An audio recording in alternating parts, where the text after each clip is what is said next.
Is calorie counting effective at all? Let's see. Before we dive into the video, make sure to like, subscribe and hit the bell icon. You've probably heard of the calories in, calories out model, which states that in order to lose weight, you must burn more calories than you consume. And while in theory that may be true, in reality, it's overly simplistic. For one, the model fails to take into account how the composition of those calories affects your body, everything from your blood sugar levels to your insulin levels to your digestion, hunger hormones, and future cravings. In the end, calories matter, but the number of calories we eat, and burn, are both influenced long-term by the types of food we eat, said cardiologist Dariush Mozaffarian, dean of the Friedman School of Nutrition Science and Policy at Tufts University. Our bodies are complex, and different foods create complex interactions with our bodies that can help or hinder weight control. For example, 2 fun-size bags of M&Ms and 2 hard-boiled eggs both contain about 140 calories. But the eggs have protein and healthy fat that will keep you full and are packed with nutrients that will nourish your body. The M&Ms, on the other hand, are nutritionally void. Plus, they're high in sugar, which means they'll spike and crash your blood sugar, leaving you reaching for yet another snack soon after. What's more, the tools we use to determine the number of calories we should eat to lose weight aren't very precise. Many people rely on apps or widgets that ask you to plug in your age, gender, activity level, current weight, and desired weight. While these tools may give you a general ballpark figure, you'd need to know your resting metabolic rate, or RMR, the number of calories your body burns at rest, to get a more accurate number. And that would require doing a respiratory test called indirect calorimetry that's not accessible to most people. Figuring out how many calories are in the foods we eat isn't an exact science, either. In fact, the U.S. Food and Drug Administration allows calories on nutrition labels to have a large margin of error, up to 20%. So that means that a 500-calorie muffin you ate for breakfast could really have been anywhere between 400 and 600 calories. When it comes to cooking meals at home, you'd need to measure every tablespoon and weigh every ounce of your ingredients to obtain a somewhat accurate calorie count, and that's just not worth the effort for many people. Carefully tracking calories can be time-consuming, draining, and quite possibly a waste of your time, but those aren't the only pitfalls, experts say. Here are a few ways calorie counting can wreck your relationship with your body. It puts us in a restrictive diet mentality. Calorie restriction can fuel the guilt deprivation cycle, said Alyssa Rumsey, a registered dietitian and intuitive eating coach at Alyssa Rumsey Nutrition and Wellness. Restriction leads to feelings of deprivation, which leads to feelings of desperation, which leads to binges or obsessive thoughts or cravings, which leads to feelings of guilt or shame, followed by more restriction and over, she said. This is completely normal and not caused by a lack of self-control or willpower, it's because your body is sensing that restriction. You lose touch with your hunger cues. When you're laser focused on hitting an arbitrary calorie number, it detaches you from your body's internal cues of hunger, fullness, and satisfaction.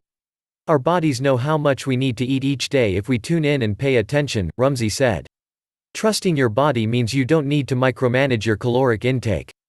Some days you will naturally need more food than others.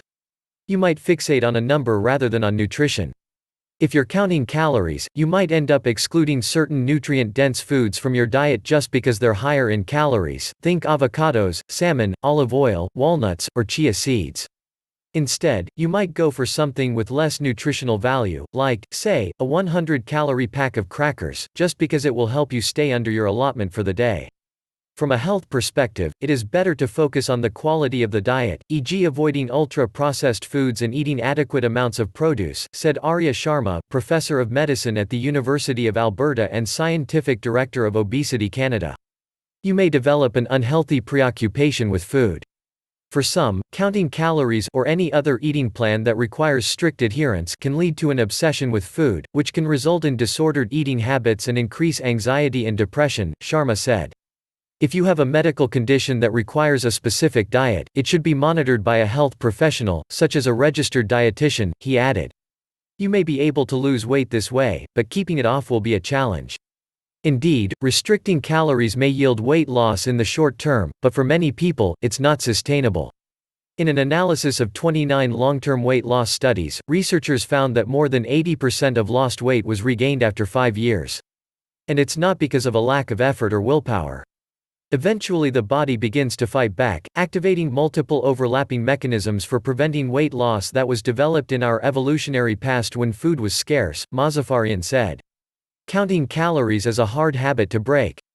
Even as health experts have begun promoting less restrictive food philosophies like practicing intuitive eating or aiming for more nutrient-dense foods, many people are still hung up on counting calories. Why is it so hard to quit? For one, counting calories gives us the illusion of control over one aspect of our lives, our weight, Rumsey said. In reality, the fixation on calories ends up controlling us, our thoughts, our actions and emotions. And it's worth noting that weight is also determined by factors that are outside of our control, such as genetics, certain health conditions or medication side effects. The only way to stop this cycle is by getting rid of all restrictions around food and to stop calorie counting, she said. Many people have a hard time doing this because it is completely counterintuitive to what diet culture and our society teaches us, that if we don't control what we eat, then we'll go off the rails, when in fact the opposite is true. Watched the video so far? Then show some support and hit the subscribe button.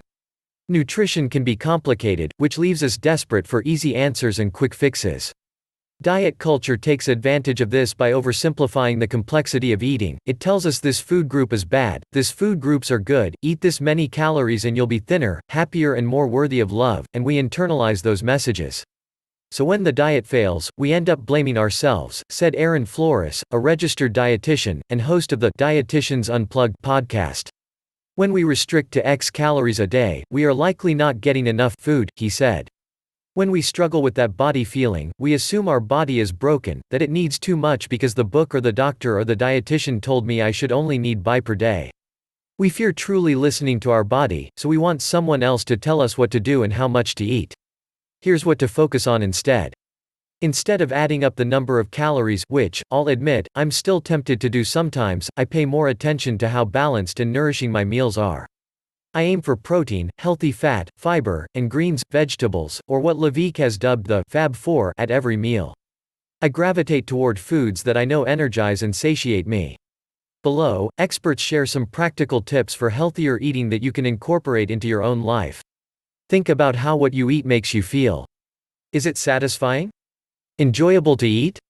Does it keep you full until lunch or does it leave you wanting a snack after an hour? For example, does the meal gives you sustained energy, or do you have an energy crash? Rumsey said. Tune in to what your body actually wants. Intuitive eating encourages us to get back in touch with our body's own signals that tell us what to eat and when rather than relying on external cues like strict diet rules.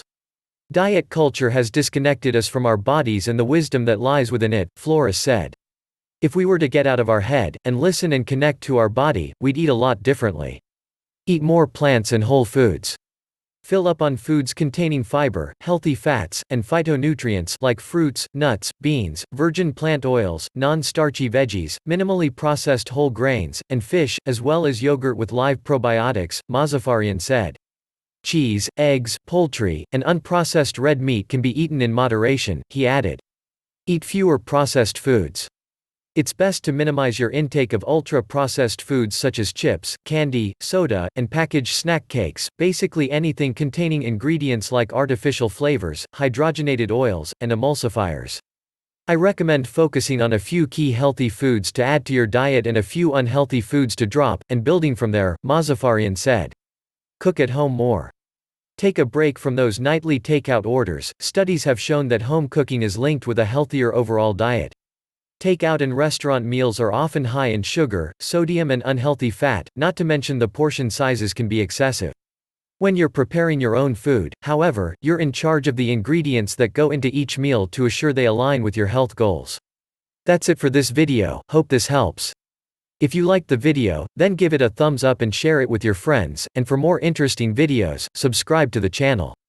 Also, if you have any questions about this video, or health, or fitness then leave a comment, and we'll get back to you. Until next time.